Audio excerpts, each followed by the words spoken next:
তাহলে এখন আপনিও একটা প্রতিষ্ঠানে চাকরি করেন, ওইখানে আপনারও ছোট ভাই আছে, আপনার প্রজন্ম আছে, আপনার জেনারেশন টু জেনারেশন আসবে, তাদেরকে আপনি চাকরি দিতে পারবেন? পারবেন না।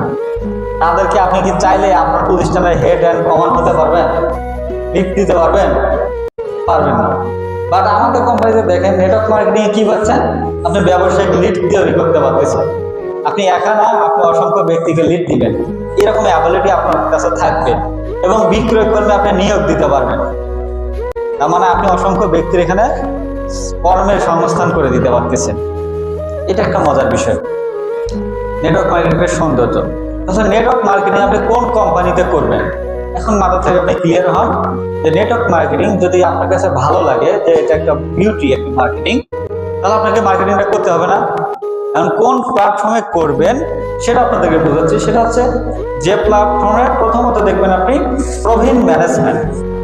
আগে প্রথমত দেখতে হবে পরীক্ষিত ব্যবস্থাপনা আছে কিনা, এখানে প্রতি মাসের টাকা ঠিক মতো দেয় কিনা, প্রতি মাসের স্যালারি সিস্টেম ঠিক আছে কিনা,